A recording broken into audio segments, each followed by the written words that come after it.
listen up. The views, thoughts, and opinions expressed in this podcast belong solely to the podcast participants, and not to any participant's employer, organization, committee, or other group or individual.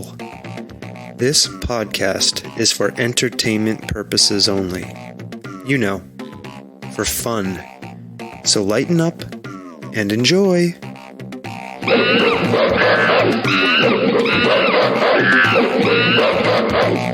Stomping Jen. Sawtooth Frank. Hello again, my friend. Oh, hi. Welcome to the Soft Serve podcast. Oh, thanks for welcoming me. Yeah, I'm really excited for this conversation. It sort of came around in a unusual way for us. We were at a party, and I started talking to a really nice person, and I discovered that this person who we're going to talk to, what's his name? Mike Vito, is involved in conservation and activism around cold water fisheries in Western Massachusetts. Cool. Yeah, specifically this area that we think of as, it's called the Deerfield Watershed. Mm-hmm. So, as usual, Stomping Jen, I have many questions. Yes. Mike agreed to come on the podcast and talk to us and answer these questions. So I'm excited. Are we ready? Mm-hmm. Are you ready? Mm-hmm. Let's go dive in. Oh, you're awesome. Hold on. All right, here we go.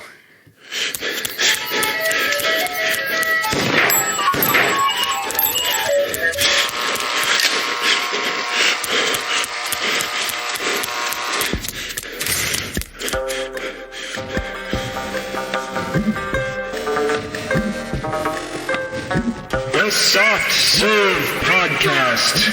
Creamy, delicious ideas without the creepy truck.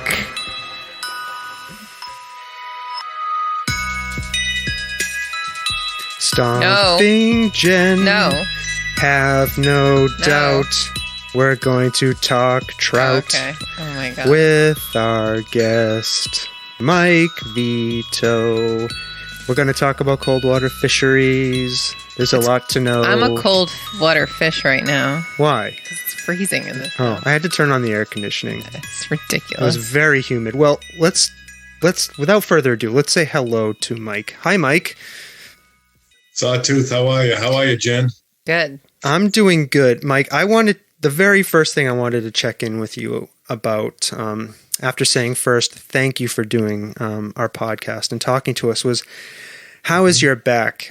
We were at this party together, and I looked across the room and saw you, and I said, there is another person my age or possibly older suffering from a painful back, and we got to talking. So how is your back any better? A little bit. Yes. A little bit. It's something that I've had since my early 30s, which would make it almost 30 years ago. So it's something that you just live with and get through until you get healthy again. Yeah, I've been since we met at that party and got to talking. I've been engaged in a stretching regimen every evening. I roll around. Helping? Yeah, I roll around on the floor. It's helping a little. A little. But I think I'm going to be in Mike's shoes. I may never really get better, but I'll have to live with it. So again, thanks for coming in to talk to us about this. My pleasure. This project you're involved in. It's more than a project. You are, I think you're president of the Deerfield River Watershed Trout Unlimited Chapter, which is, as I said in the intro, it's an organization focused on protecting our cold water wild trout fisheries from the effects of global warming. That's a lot. Yeah, we should ask Mike to tell us about that. Yeah, I'm going to. Mike, tell us a little bit more about this organization. Trout Unlimited is actually a national organization, and it has about 300 members and friends nationwide. And every state is comprised of state councils. They're sort of a governing body that helps and advocates for all the different chapters within that state. In Massachusetts, we have 10 chapters. We have one, of course, the Deerfield River Watershed chapter, which I'm nearing the end of my presidency of. Pioneer Valley Trout Unlimited, it's right below us in the more the Hampshire County area, and also down into Springfield. Taconic does the Berkshires to our west. Of course, Greater Boston has its own chapter. It's, of course, the largest. Deerfield, of course, is one of the smallest. Being in Franklin County, it's the smallest county in the state. So we have not as many people, but we're just so blessed to have so many talented people on our board. Yeah, and tell us a little bit more about the area that we think of as the Deerfield Watershed. That comprises like parts of Vermont, right? That's correct. Okay. Because we recognize state boundaries in Trout Unlimited, we essentially have charge of the Deerfield River Watershed from the Massachusetts border, which starts, it would be Monroe, Massachusetts. The budding metropolis of about 120 people. Oh my gosh. And it makes its way through Franklin County, and it ends in Deerfield, Massachusetts, where it runs right into the Connecticut River. Sure. And this is going to sound like an obvious question, but why do we need the Deerfield River Watershed chapter? Like, why do we need this? Why does this organization exist? We exist as, and as I told you at the party, we're not a fishing club. People always mix up Trout Unlimited with, a bunch of folks who just like to go out fishing and, drink beer. Now, we do like to do that, of course, but our main mission is conservation, is helping to improve the habitat of wild trout. Massachusetts it's southern New England. We don't have a lot of cold water fisheries. We do in tributaries, the small little brooks and streams. You might see, riding down a rural road. Believe it or not, there's probably native brook trout in there. But for some of our major rivers in Massachusetts, there are really only 3 major rivers that have wild trout populations.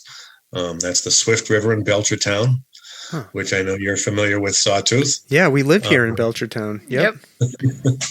And, of course, the Deerfield and the Hoosick River, which goes through northern Berkshire County into upstate New York.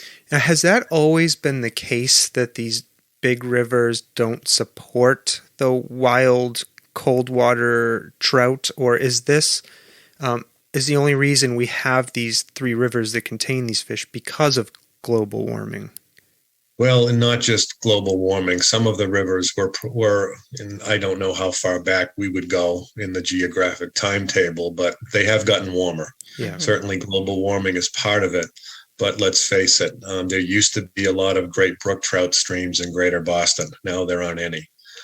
Development has been a big reason for that. Some of them just don't exist anymore. And when you develop property and, you build more roads, the runoff from the rain is warm water that gets into those cold water streams and makes the water warmer. And, the trout can't survive. Yeah.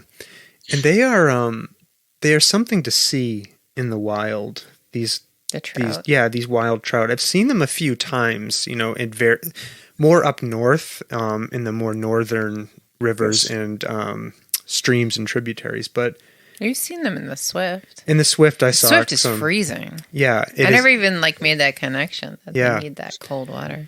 Yeah, but they are beautiful fish to look at. Mm-hmm. I mean, often they're just sitting there, kind of in place as the water flows over them, and they're just a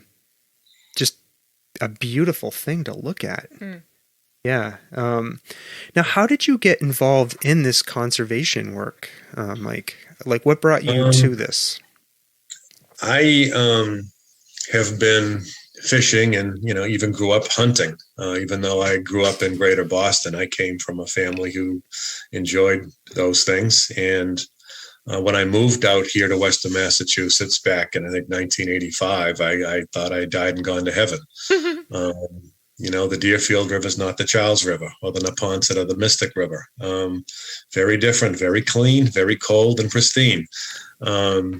I really, fishing has been a passion of mine for a very long time.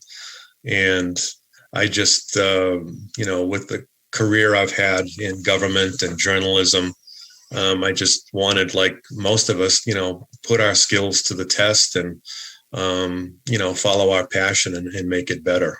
And it was really made for me.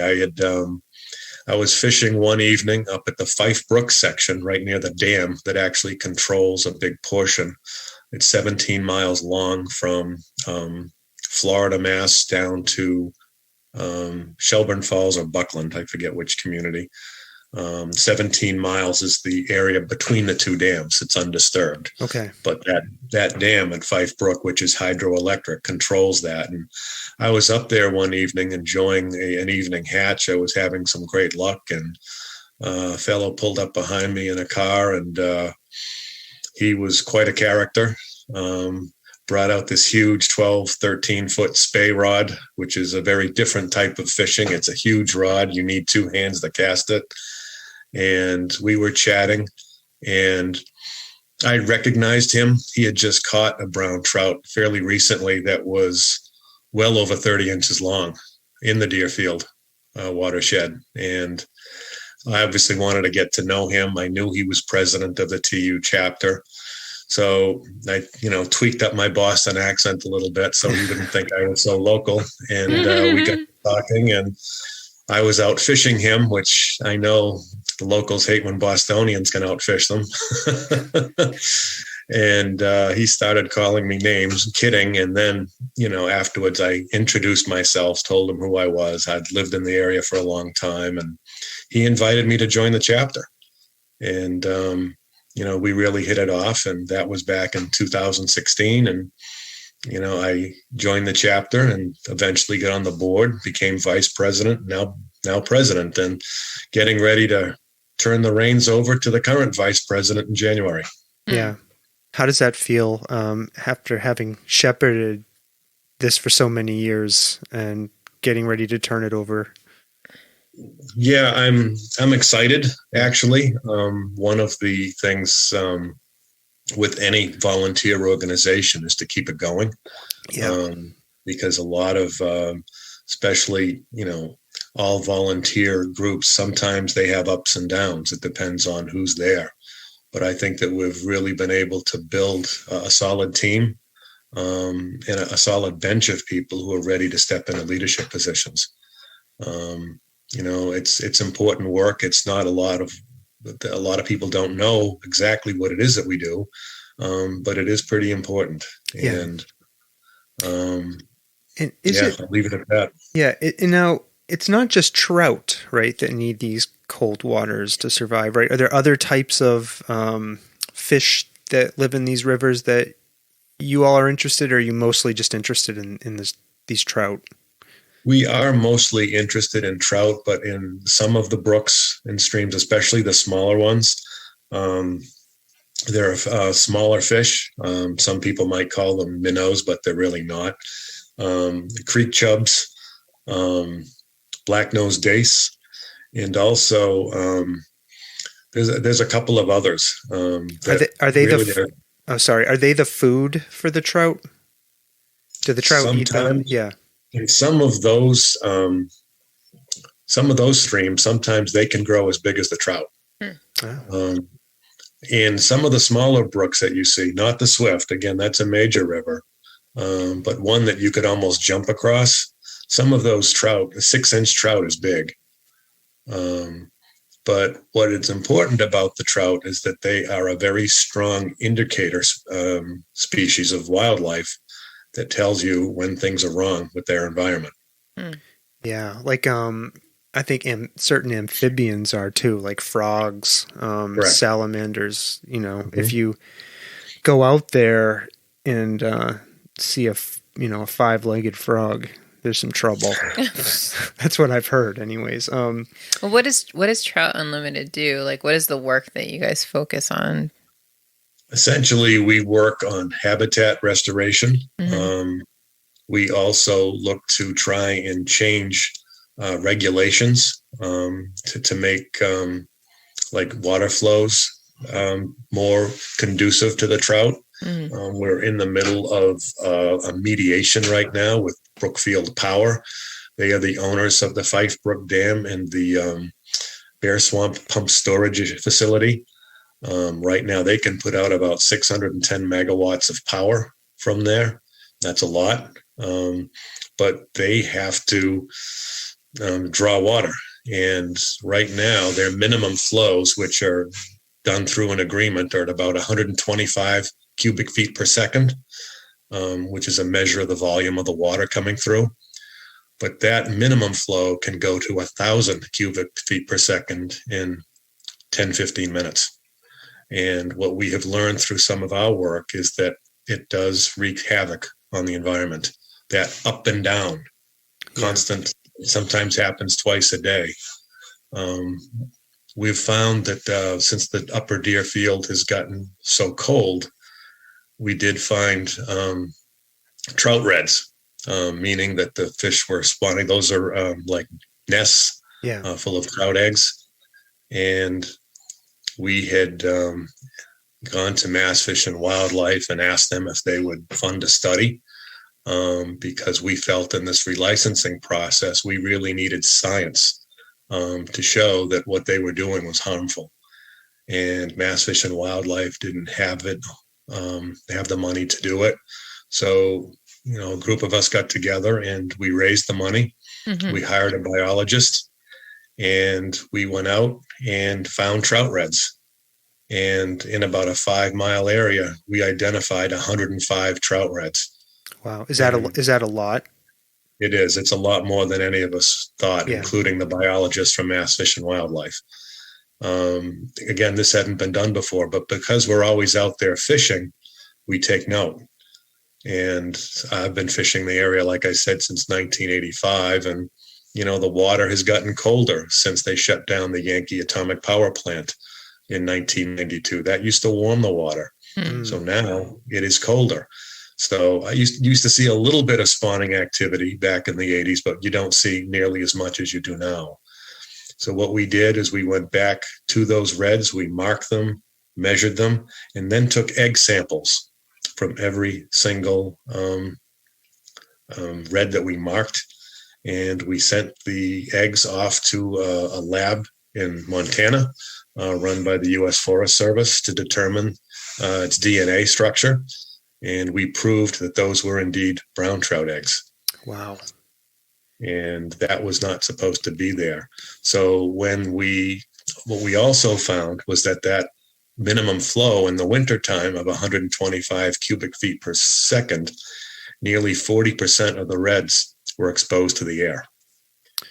So they were no longer flowing over them. They were below them. And that's the danger of the fluctuating water Correct. Levels, right? Is those nests and those reds and the eggs can get destroyed because the air will get at them. And I imagine birds and other critters will come along and find them and eat them. If they can find them. And it doesn't take long because often, they'll be uncovered for about 7 or 8 hours and then water will come up again.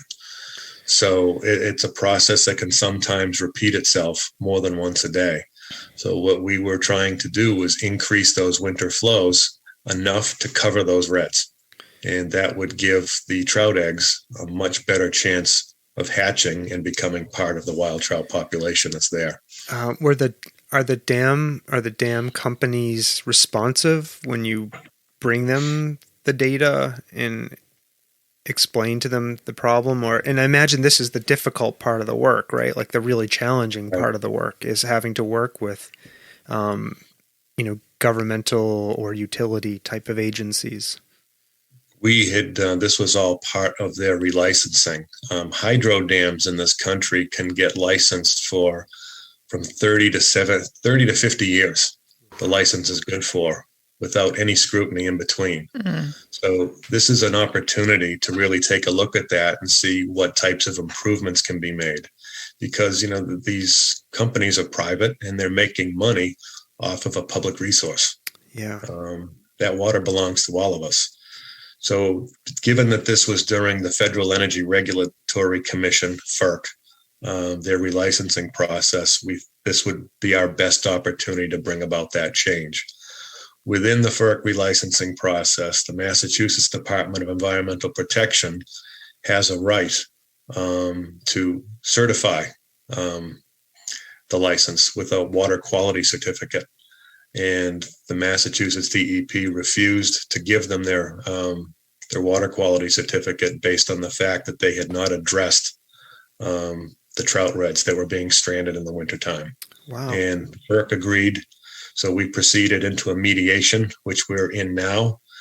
We've signed a non-disclosure agreement. Sure. So I can't say too much about it, but we're hoping to have something within the next few weeks.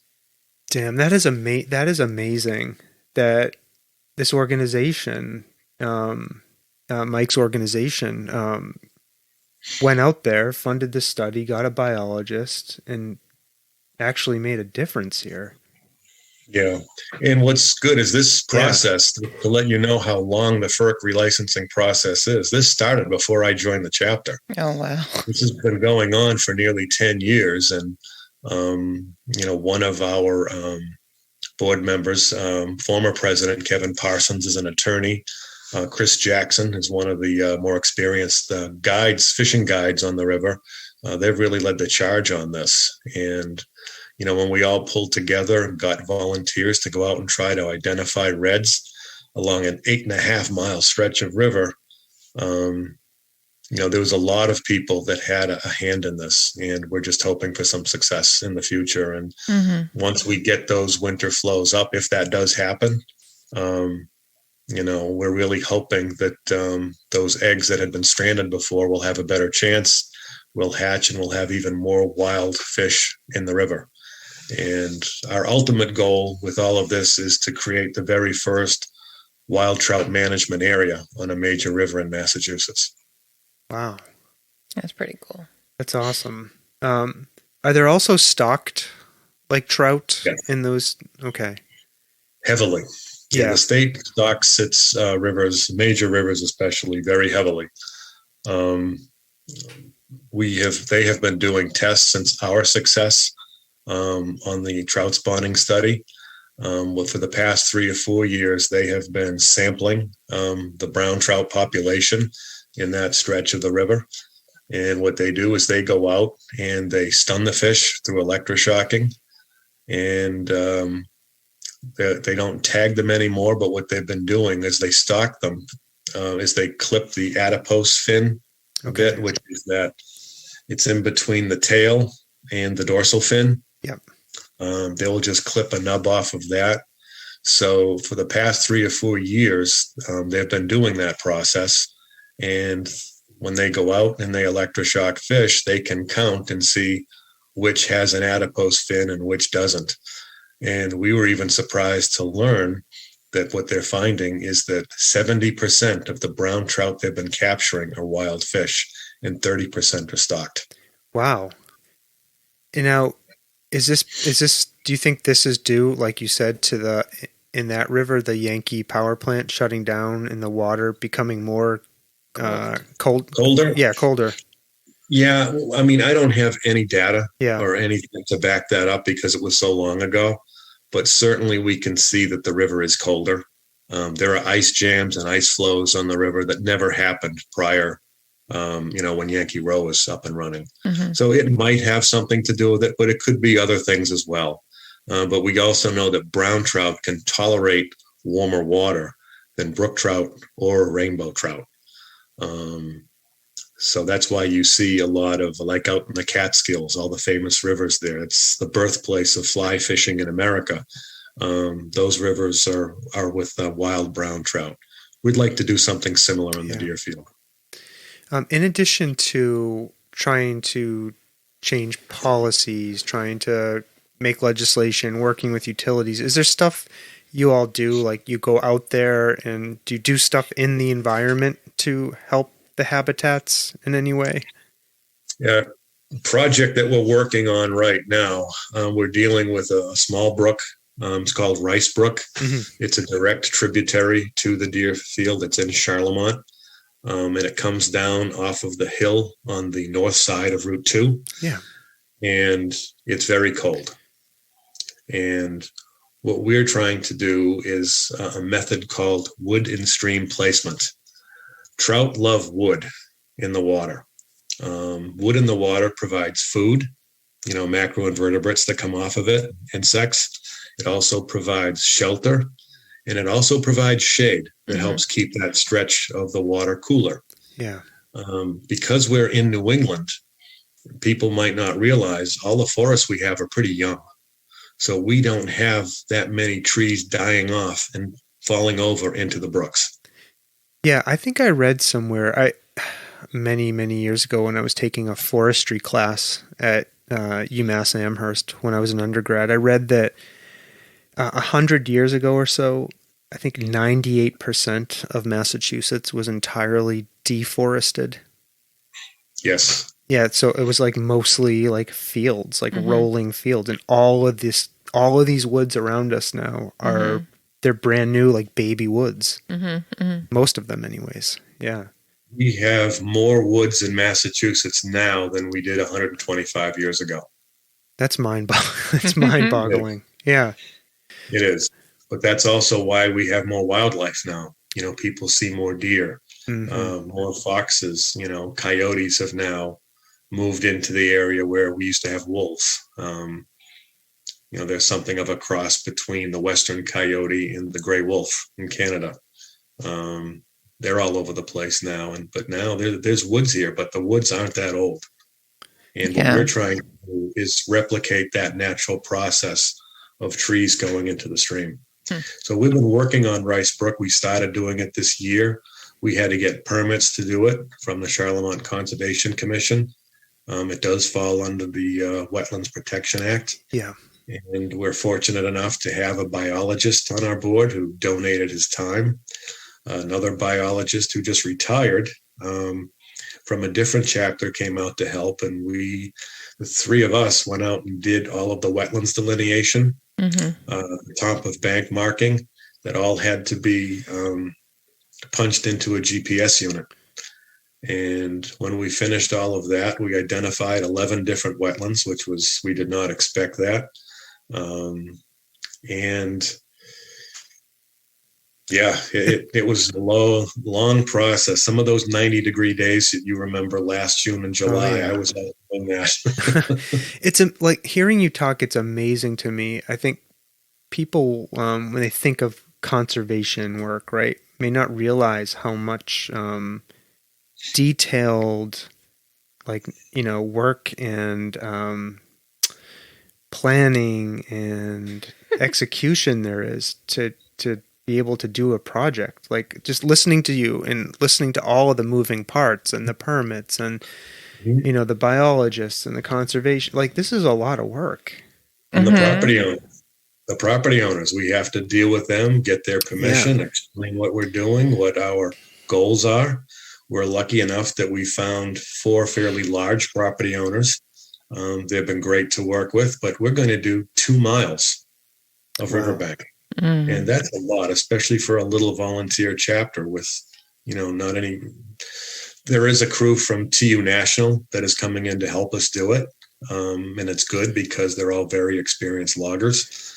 And, I'm just impressed by the knowledge they have, the types of trees that they're looking for to go in. One is the ash tree, which, of course, you've probably read about the emerald ash. Yeah, the emerald ash borer. Yeah. Right. So those trees are not going to be around much longer. Right.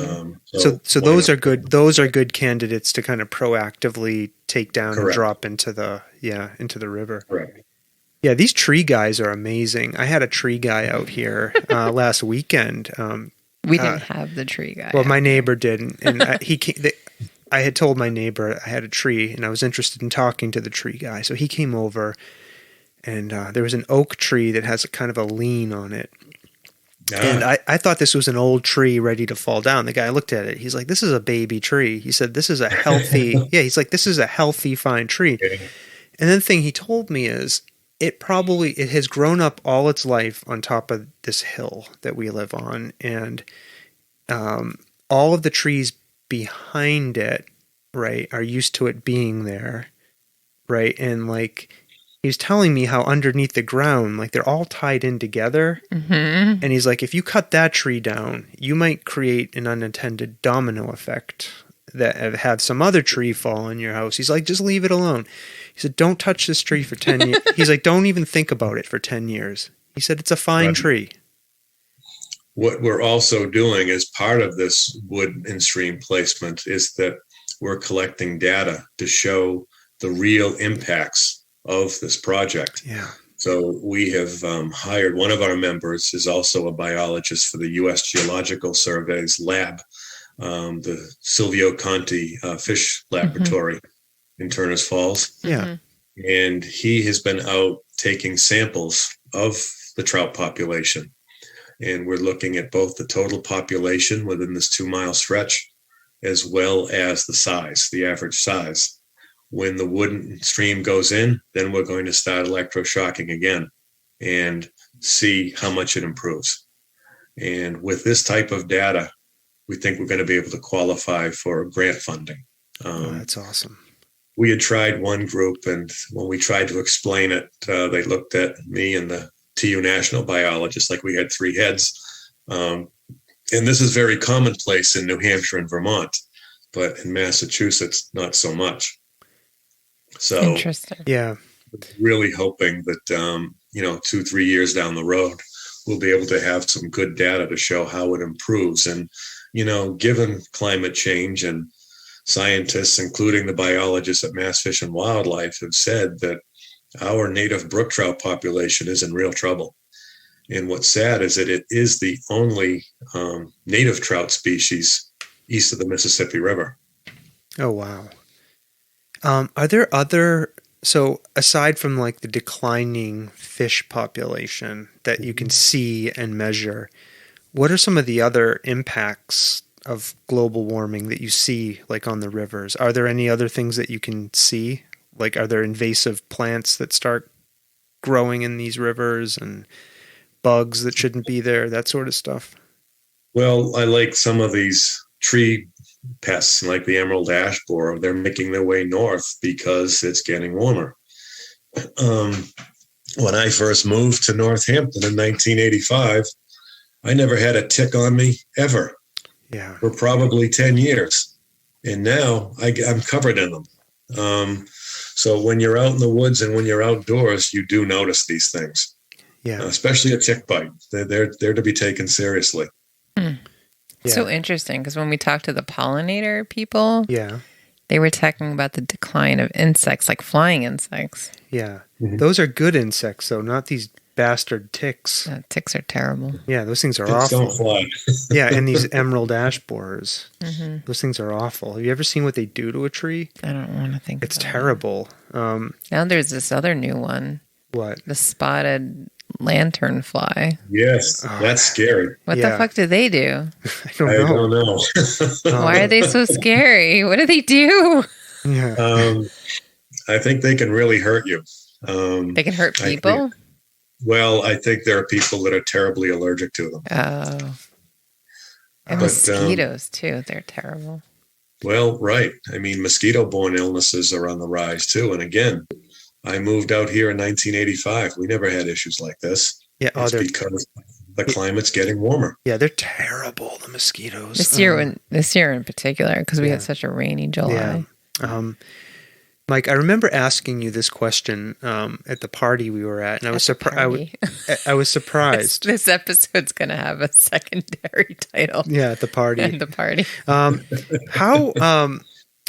I was surprised. And again, I'm kind of generally ignorant of these things, and I don't know how stuff works, especially the Earth. It's a mystery to me. Stomping Jen. You're not a geologist. I think I asked you something like, as the climate grows warmer, like how do these rivers stay cold? And you told me all about this. They're like groundwater fed, right? Like the cold water comes up out of the earth, and so the rivers can kind of generally stay cold, stay coldish. Correct. Yeah, those are the brooks and streams that will continue to hold native brook trout.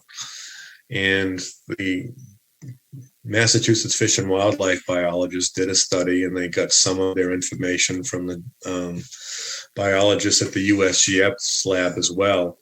But they're predicting that a temperature average of 6 degrees Celsius warmer in the summer than what it is now, if it does happen, oh my God, our climate would be like South Carolina.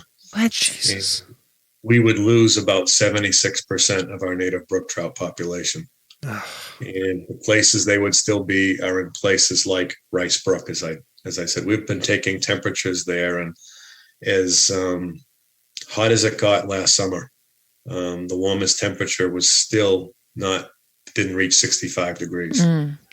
That's like the Swift. I mean, that's our frame of reference, right? Like I've never been on the Deerfield, but Swift is freezing. It's so cold. Yeah. Well, the Swift is from the Quabbin Reservoir, but the release is from 75 feet below the surface at Windsor Dam. It's cold down there. Yeah.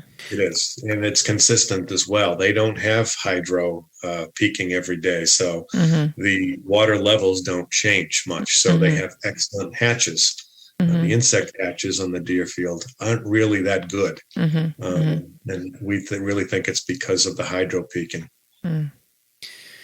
Is there a environmentally safe way to increase the insect hatches so the fish have more food? Or is that like introducing, cats to take care of the snakes, and then all of a sudden, you've got a big problem because you put too many of the wrong thing into the ecosystem?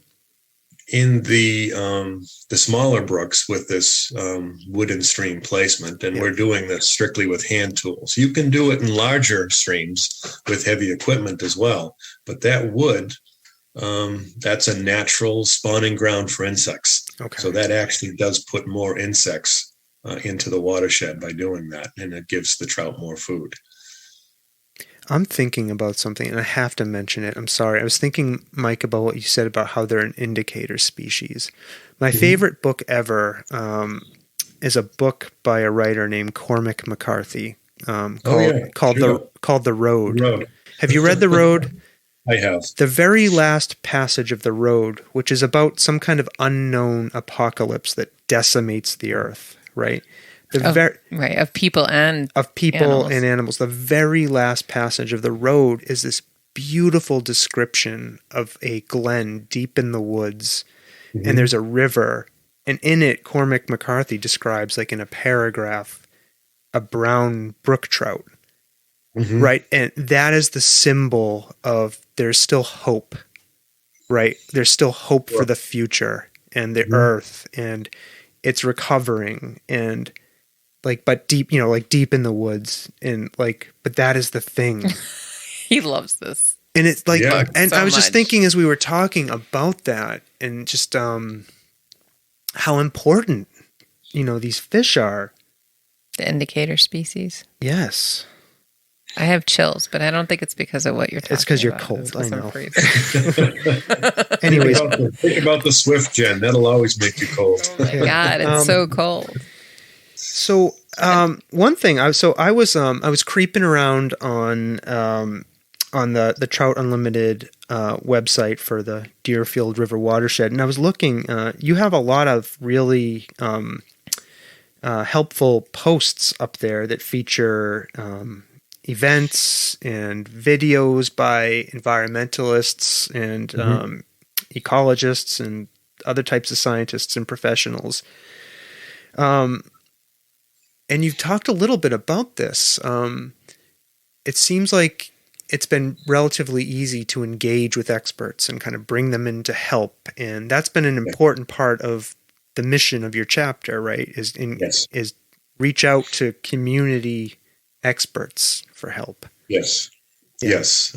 People who have, and, we're so lucky to live in the Five College area.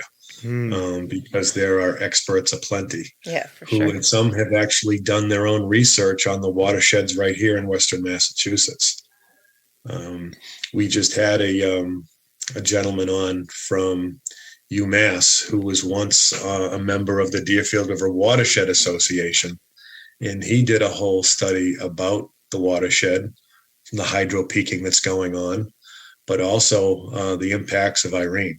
And we just had him on a couple of months ago, and there were things that I had no idea how bad that storm really was. I mean, we all knew that on the main stem of the river, it was considered a 500-year storm, meaning that this could happen once every 500 years.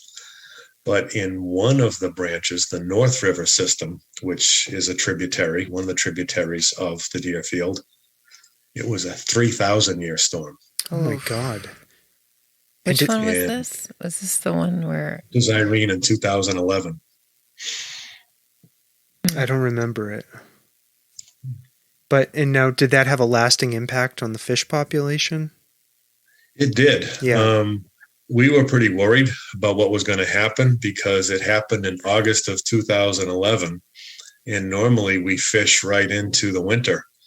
Not that year. The Deerfield saw, I think the cubic feet per second was somewhere around 75, 80,000, where normal is about 200. Oh, wow. So parts of Route 2 were underwater. Wow. They feared that they were going to lose the Bridge of Flowers in downtown Shelburne Falls. Oh, I remember that storm. I remember that storm now. Now I remember. Yeah, the flash flooding up there was awful. Mm-hmm. Yeah, it was really something. And it taught us a lot. And what it also taught some of the government officials in the area is that our culvert system for diverting water just was not working. Yeah. So there is now state funding available to improve those. And they've improved them such that it's now easier for fish to get in and out of the main stem. On Rice Brook, there's a new culvert that goes underneath Route 2 that is much more improved than it was than the one it replaced. Yeah. I want to Stomping Jen, you'll like this question. I will. Yeah. So if you're a heartless person, right? Oh. And not you, just hold on. Let me ask the question. Oh my gosh. If you're listening to this and you're a heartless person and if you're not picking up on the reasons why this is important for the fish, for the environment, Mike, there certainly are economic reasons, right, for our region to preserve these habitat and protect these fish, right? Having them here benefits businesses, I think. It's ecotourism that you're talking about. Talk to us a little bit about that. Is that an important part of the strategy and approach to talk to businesses? Sure. I think, the state of Massachusetts has just put out some economic material in terms of what their investment into their, what do you call them, fish stocking facilities, hatcheries. They're looking to upgrade theirs, and it does bring people out to fish. But what we know at Trout Unlimited, and I think what most people realize now, is that there is a real attraction for wild fish. Wild fish are harder to catch than a stocked fish. They're crafty. Very crafty. Yeah.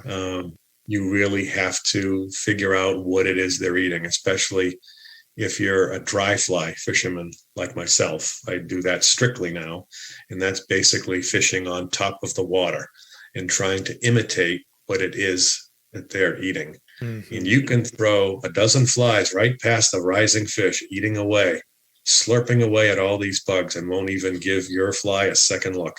Yeah. So you really have to hone in on that and figure out what it is they're eating, what might be different about it. So that's why we carry all our little tools with us to, maybe snip off a little bit of wing on a fly. Mm-hmm. Might crumple the wing. They're just much harder to catch. And for a wild fish management area, that would attract people to come fishing from outside of New England. Yeah. And that would be a big boost to the area. As I tell people, and I testified at a hearing at the State House in front of a group of legislators. And I told them that, in Franklin County, of course, it's the most rural county. It's the smallest. But there was a time during deer hunting season when it was packed with people. And if you did not reserve a hotel room, an inn, an overnight place to stay, you were sleeping in your car. Those days are gone. Yeah. Hunting is not as popular as it used to be, but fly fishing is becoming even more popular now. Women are taking to the sport like crazy, and which is a great thing. It's just such a great thing to get into. And fly fishing, for people who may not know, that's when picture the person out there with that long rod, right? Like whipping it correct. Back and forth, and there's a little fly, like a fake fly, an artificial fly at the end of the string, and that's what you're trying to get the fish with a hook on it, and that's what you're trying to get the fish to bite. That's fly fishing, right? You're asking correct. me? Don't look at me. I don't know anything about fishing. I think you're going to get into this. I don't know about we may that. take up some fly fishing, but I'm not so sure about that. I have heard that the Swift is a very popular fly fishing. Yeah, it is, and it's a great place to learn. That's where I learned to fly fish. The Deerfield, the Westfield systems, they were bigger rivers, so it was harder to learn. The Swift is very small and narrow, and I mean, you folks know it wasn't. It's a new river. Like when my dad was a young boy, it didn't exist. The Quabbin wasn't built yet. Right. So it never went across Route 9. So it didn't exist before. No, it's That's like right. Yeah, it's a creation of from the dam. From the dam, and it goes to the Connecticut. I believe it flows into the Chicopee River system, which does go into the Connecticut. But yes, and that's not part of your Deerfield watershed. No, that's part of the Pioneer Valley Trout Unlimited chapter. Okay. I actually live in Northampton, which is part of Pioneer Valley's geographic area. But I had been fishing up in the Deerfield for many, many years. When I first went deer hunting with my dad when I was 10 years old, I remember saying to him, "Someday, Dad, I'm going to catch a trout in that river." And well, look now. Yeah. So, interesting. Where I grew up in Boston, it was just nothing like Charlemont. Not even close. Charlemont's so pretty. It is. Yeah. It's gorgeous up there. I grew up fishing with the, the traditional type of reel. I don't know what you call that mechanism. A reel. Spinning reel. Yeah. What, Mike, what do you love about the form of fly fishing? Like, what is it that you enjoy about it? What I like about it is the skill that's required to do it. When I first fly fished, I was visiting my brother in like 1991. He had just moved out to Salt Lake City, Utah, and he's a big skier. I'm not. I'm a fisher. He's not. But my dad came with me, and my brother said, "I've hired a guide. We're going to go fly fishing." I said, "I've never picked up a fly rod in my life." And my brother said, "You're going to love it." So we went out with a guide on the Green River through Flaming Gorge, which borders Utah and Wyoming. Absolutely beautiful. Yeah. There were fish rising everywhere. I was terrible. I just couldn't get it. I mean, it was just not something that you could do right away. Right. But pardon the pun, I was hooked. I mean, there was just something about it. And, when you throw a fly line, you're throwing the line. When you're throwing a spinning rod lure, you're using the weight of the lure to carry it out. Right. Everything you're doing to throw the line, you're doing yourself. And one of the reasons I think women are so good at it is because it's not strength related whatsoever. It's all fluid. It's rhythmic. And Joan Wolfe held the world distance record for fly casting for 30, 40 years. People don't realize that. But I think that's, it's all part of the beauty of the sport. And then trying to match what's going on around you with nature. Yeah. Fishing lure can, that can look like just about anything. But unless you have the right fly, you're not going to catch anything. So it's probably as close to nature as you're going to get in fishing. Yeah, a worm on a hook seems like a brutalist form of fishing in comparison. Do you eat the fish you catch normally, or is it catch and release fishing? Does it depend on where you're fishing if you're going to eat the fish, or? In Trout Unlimited, we do honor catch and release. So Okay. We try to release all the fish that we catch. There are very rare circumstances where you might catch a fish and the hook gets caught in its gills and it's not going to live. Then I wouldn't mind keeping it because it's not going to live. But, the fly hooks that we use are so small. And most of us use barbless hooks. There's no barb on it, like when you put the worm on the hook. Mm-hmm. So that probably makes it harder to get the fish in. It certainly does. They could wiggle off easier. It could wiggle off easier, but it also doesn't harm the fish as much. Oh, When you get you don't even know that it's been caught, several times before with no barb in the hook. Yeah. I'm just thinking about the times I've been bass fishing or whatever, or caught a sunfish. This is awful. Sounds awful, but when you use the barbed hooks and you pull those hooks out, like you can rip a huge hole in the fish's mouth. Mm-hmm. It can be nasty. Those big treble hooks on a lure. Yeah. Yeah. You can do that. And there are some states, and would love to see Massachusetts do it as well, that in certain places that are catch and release, artificial lures only, that you use barbless hooks. We would love to see that. Yeah.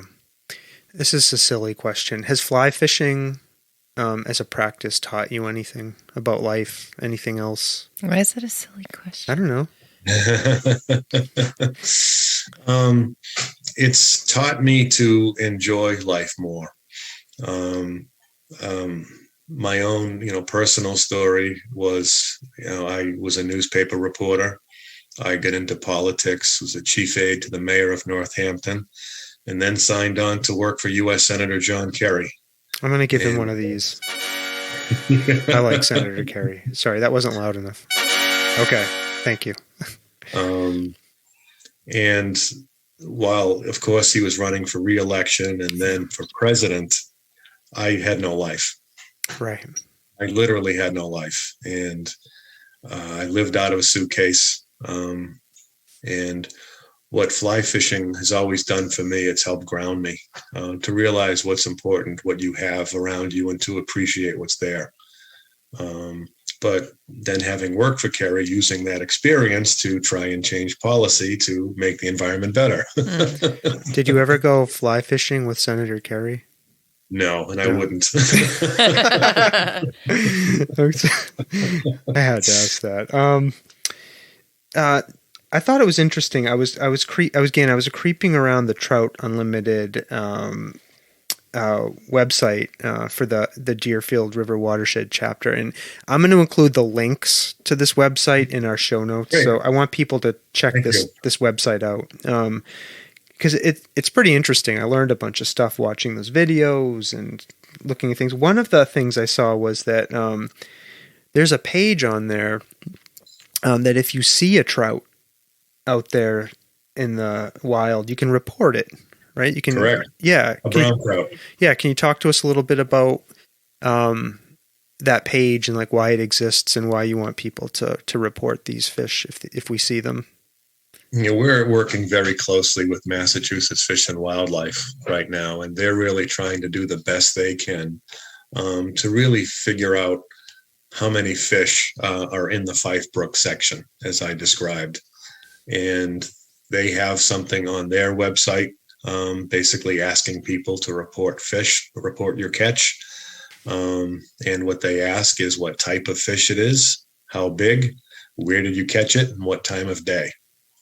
So we felt, and they welcomed us, as if we could actually get more people to go to their website and do this. It's a win-win for everybody. Mm-hmm. Information is good. Data is good. Yeah.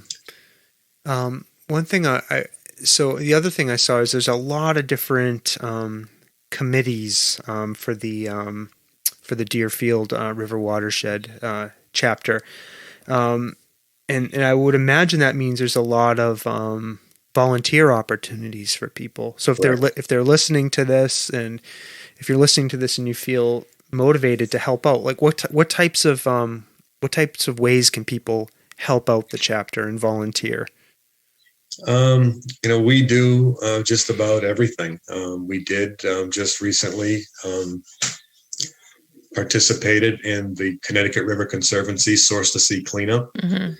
We cleaned up an area around the Bardwell's Ferry section of near the Bardwell Ferry Bridge on the lower portion of the Deerfield. So if people want to come out and just help pick up and get some of the trash out of there, that's a great thing. But I think most people are interested in the science projects that we do. Mm-hmm. And right now, the woody debris placement is pretty popular, obviously, but also the electroshocking work that we do to count the number of fish. And we're focused on Ricebrook right now, has really got people's attention. There are a lot of fish in that brook, and they're very small. They're tiny, but the density is incredible. And I think that really surprises people, because you could walk right beside the brook and not see a thing.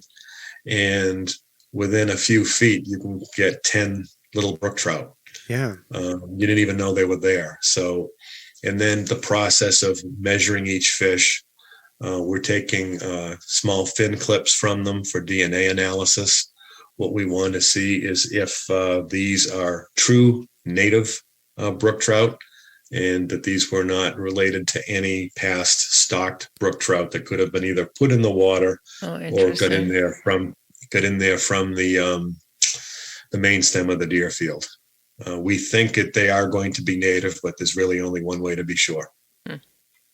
Yeah, and if you're not the type of person who wants to go out in nature, right, and get dirty, like me stomping Jen, I'm comfortable sitting here behind a microphone.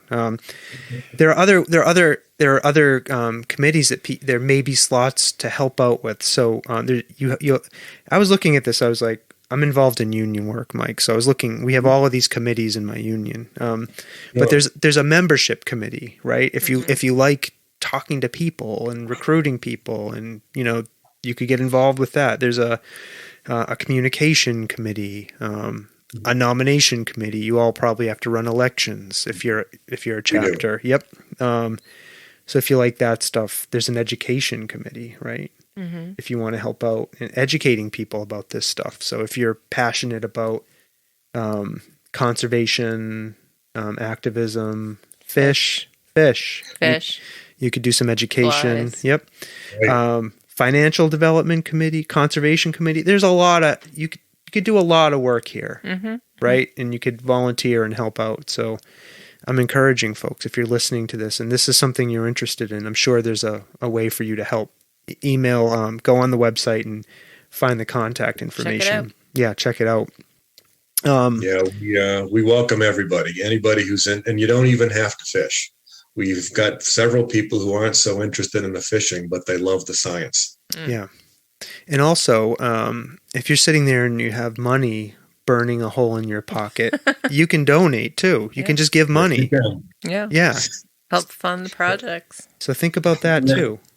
And that's one of our big challenges, is that in our territory, we have some of the most prime trout habitat in the entire state.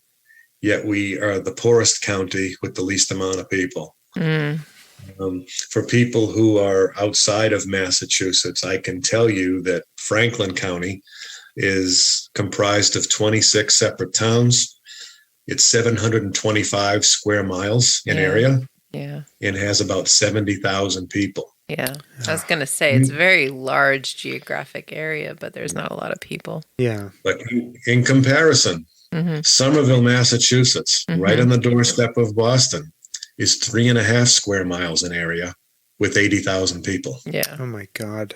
Yeah. So we are rural. I mean, a lot of people from outside of Massachusetts automatically think Boston. And you folks know, I mean, Franklin County looks more like Southern Vermont than it does anywhere else. Yeah.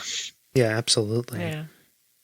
So, throw a few bucks their way. This is going to a really important cause. This is something we should all care about. Let's see.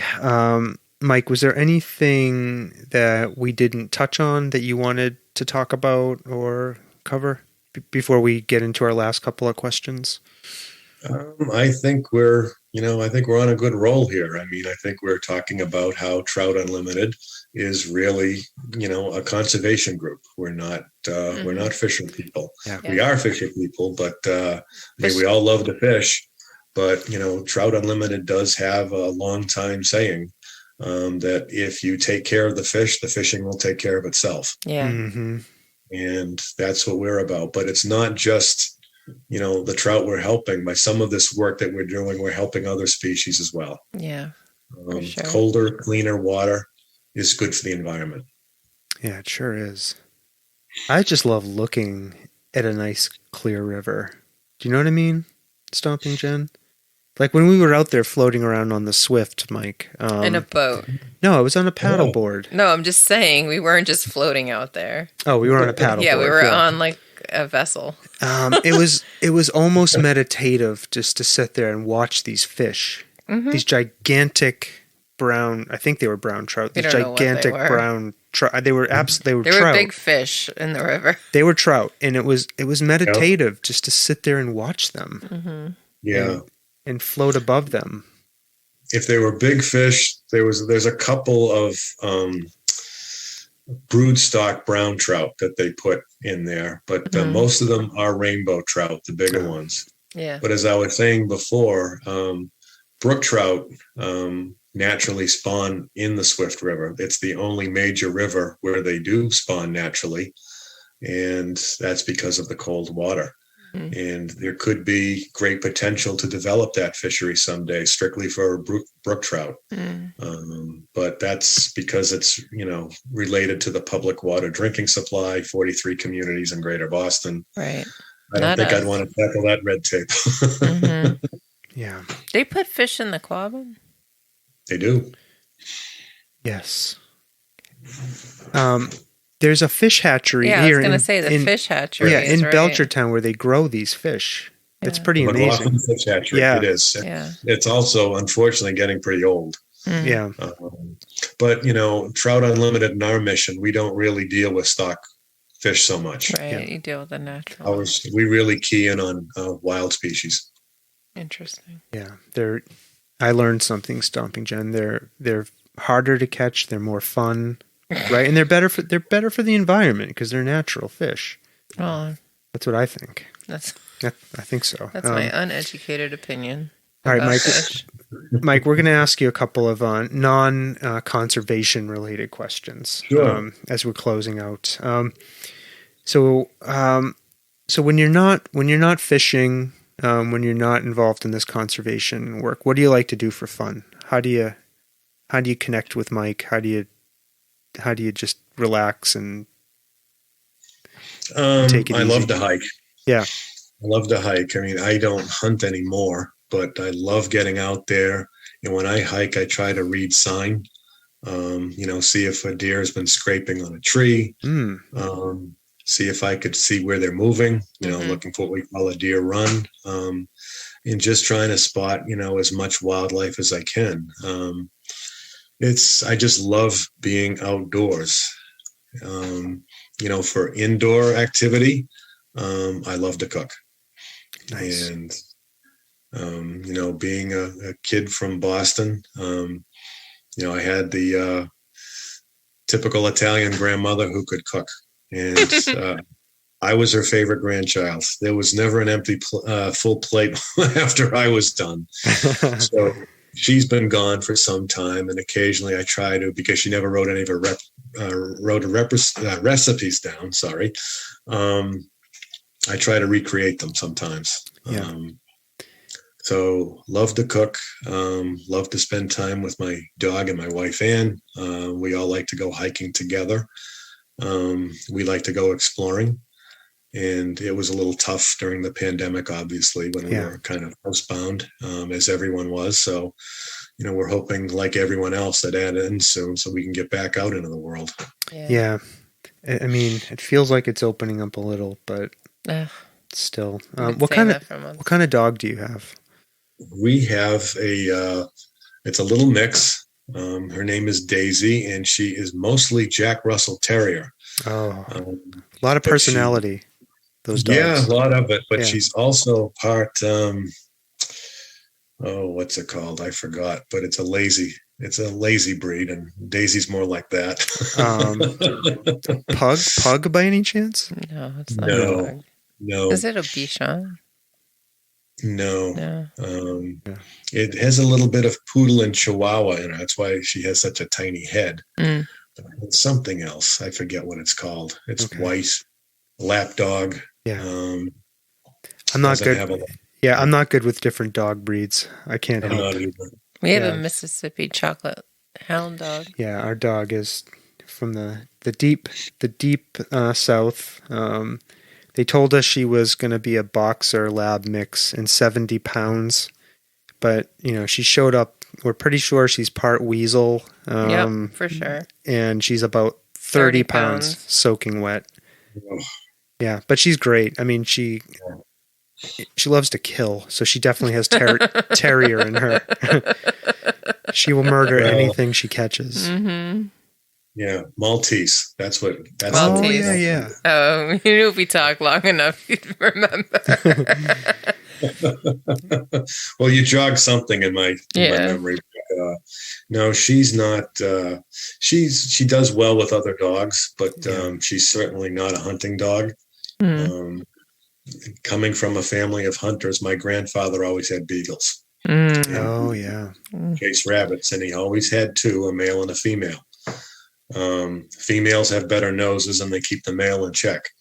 Is that what happens? I can always. I can have friends that have a male and a female. Yeah, I mean, I can identify a beagle by sound. They have such a unique howl, I guess is what you might call it. What kind of stuff did you hunt? I want to just say this. I am pro hunting, even though I've never hunted. I've always wanted to hunt, but it's like I never knew how to learn how to do it, despite being ex-military and knowing, like, I was trained to hunt people, not. We literally live in places like literally down the street. I know, but maybe that's my resistance. Is because my early training with guns was in how to kill people, and I don't want to. Just don't go kill people. Go kill. But I'm just saying. Anyways, I am pro hunting, and I always have wanted to hunt. You should. And I never knew. I'm too old now. No. You're never too old. Well, I hate it when you say that. And I never knew how to get started. So, Mike, I just wanted to ask you, like, what kind of stuff did you grow up hunting? Was it deer, other things? Yes, we had to travel to the 495 area, and you really couldn't hunt in Newton Connor near the Mass Pike or the Oak Square section of Brighton. Absolutely not. I think the police would have liked that too much, but we would drive out to Westboro, Southboro and Northboro, up to Pepperell and Townsend. Yep. I mean, like in the borough community, you can't hunt there anymore. I'm going back to the 1970s before it was as built up as it is now. And the rule that we grew up under, because my dad grew up obviously during the Depression, if you're going to shoot something, you have to eat it. Yeah. That's how you respect nature and life. So I did not dare go out with, kids with a BB gun and shooting things for fun. It wasn't fun. Right. Whenever we shot, we ate, and we would eat rabbits. My grandmother made a mean rabbit cacciatore. Rabbit is an Italian delicacy. Pheasants that were stocked by the state. Ruffed grouse, which are natural. The grouse species, very hard to hit because they fly so fast and very thick brush. If you get 2 shots, you were lucky. I've almost been given a heart attack by grouse when I've been hiking. Yeah. The way they just burst out of the underbrush. Right. And snowshoe hares. They have those in Massachusetts as well, especially along the New Hampshire, Vermont border. And deer, of course, we would go deer hunting, and I would, when I was old enough, I got to go to the Berkshires, and, I figured I was going to someplace like Walton's Mountain as a young kid. And, obviously I started to love the area as a child, and it's kind of ironic that I'm back here. I do like to go out in the fall, and because that's when things are happening, especially the deer rut. Grouse start moving around. Things start happening. The animals are getting ready for winter, and there's just a lot to see. And with less foliage, you can see a lot more. Yeah, I love venison. It's my favorite meat. It's so delicious. Okay, vegetarian. I'm eating a more vegetarian diet. It's so interesting how you're talking about things are moving around. I was running on a bike path today in our neighboring town called Amherst, Massachusetts. And I'm running along, and I just see so many animals. No, I just see this snake sitting there in the middle of the path, and he's looking kind of confused. Like normally you wouldn't just see a snake just sitting there, right? And he was just hanging out, and there's bikes whizzing by and flying. So did you move him? I gently kicked this snake off of the cement and got him on his way. It's like, you need to finish what you started here. You did your good deed for the day. Yeah, finish what you started, snake. And I saw a frog just sitting there too. A frog I didn't care so much about. It was this snake. I learned something yesterday. What? Well, we were talking about acorns. There's because they just shower all over you all of a sudden. There's so many acorns. And somebody said that that they fully release all their acorns like every 5 years or so. Or something like that. I didn't know that. I didn't know that either. But that's why there's a shower of acorns lately. We should become hunters. No, we should not. I mean, you can if you'd like to, because you're not old enough. All right. I mean, you're not too old is what I'm trying to say, but I have no desire. All right. What hunting will also do, as fly fishing will do for you, is you hike a lot. And so it will keep you in shape. Yeah. And it's a great way to stay in shape. I took my dad fly fishing a few years ago up in Maine. And he has a house up near there, and we went to a river there that's pretty popular. And I'd never been before, so I took my equipment, gave him some equipment, and by the end of the trip, he accused me of trying to inherit my inheritance early. We're climbing over rocks, over branches, and then getting into the water and trying not to slip and fall. He couldn't believe what a workout it could be. Yeah. How far up were you? Is it far up in Maine? No, it's in the Sebago Lake region, actually. Okay. Yeah, that's a beautiful region. Where are we going? We're going up there soon. Yeah. Evans Notch. But what's the town near Gilead. that? Gilead, Maine. It's right near... It's near Gorham. Yeah, near Gorham. Yes. Yeah, it's gorgeous up there. We're going up for a weekend relatively soon. Yeah. I've been to Gorham. Yeah, it's beautiful. All right, Mike, last question. And this is going to feel probably pretty random. And you can take it however you want. You can have no answer. That's totally fine. But we ask this question of everybody. What have you experienced that you can't explain? So I know that's a big question. I'll say, wow. What have I experienced that I can't explain? Yeah. I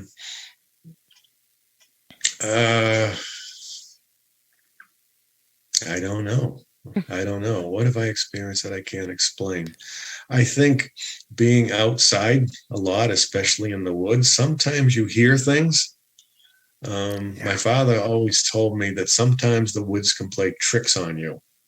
That's why you always have to be alert, especially, when you have a firearm, so you don't try and shoot at something accidentally.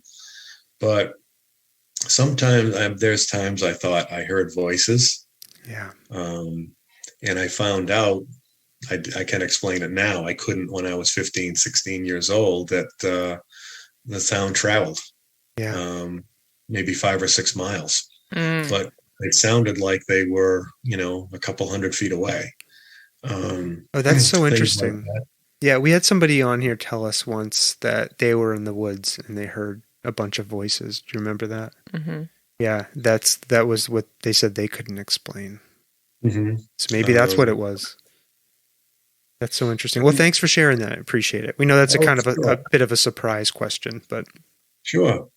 And there's other times on the water too when I think I have the right fly, and I just can't figure out Yeah. why they're not. That happens frequently. So Yeah. why aren't they hitting my fly? They were hitting it yesterday. Yeah, I was gonna say that must be some task trying to figure out the mind of a fish. I wouldn't be able to do it. Well, that's why I say there is so much science involved in Yeah. it. It's more than just flipping a lure on. You have to know something about entomology. Yeah. And I'm always learning. And I fish a lot with my father-in-law, who's almost 78, who was a great bass fisherman in the area. The local newspaper, Springfield Republican, had done stories on him, and he switched to trout fishing, and he's become an excellent trout angler. But he's said to me countless times he never stops learning with fly fishing. Always something to learn. Maybe I'm not too old. Oh my fucking God.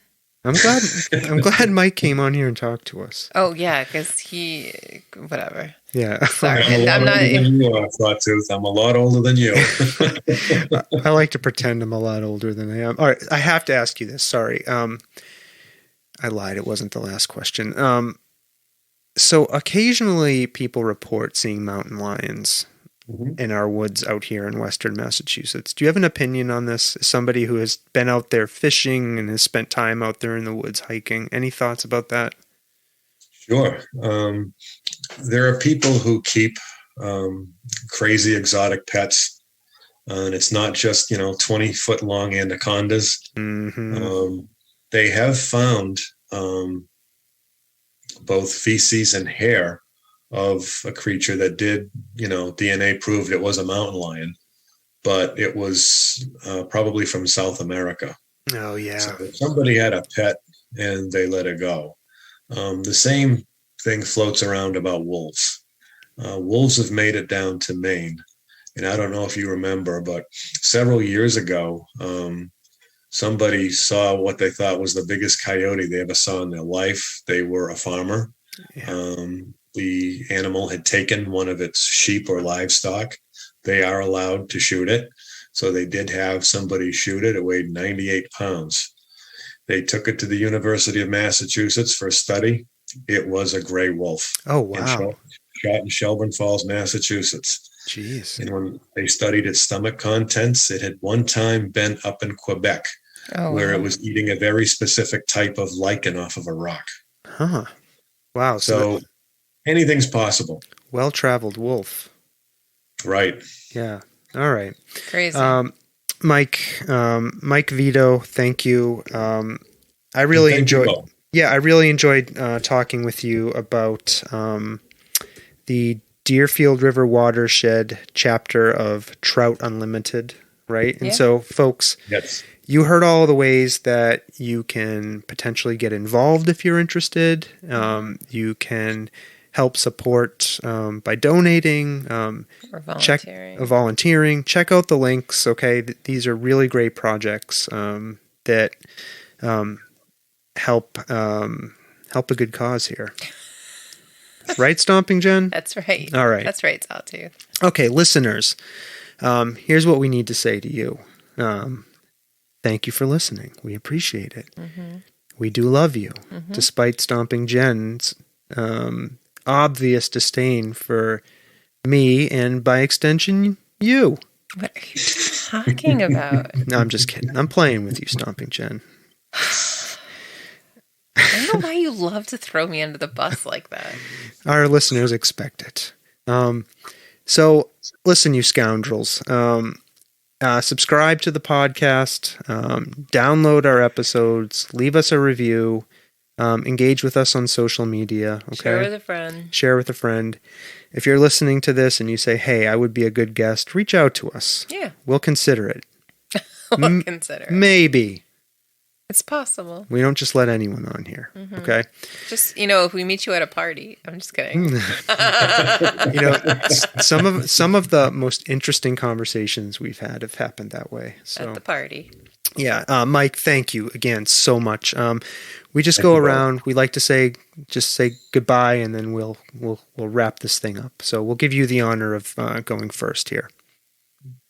Thank you both for having me here on behalf of the Deerfield River chapter of Trout Unlimited.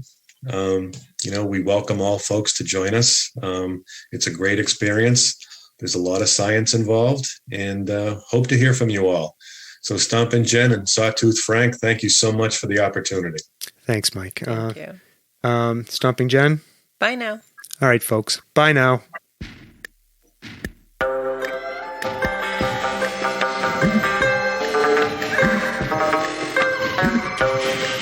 This world of ours, ever growing smaller, must avoid becoming a community of dreadful fear and hate.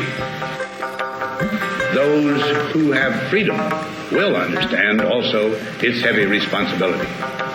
That all who are insensitive to the needs of others will learn charity, and that the sources, scourges of poverty, disease, and ignorance will be made disappear from the earth. And that in the goodness of time, all peoples will come to live together in a peace guaranteed by the binding force of mutual respect and love. I shall never cease to do what little I can to help the world advance along that road.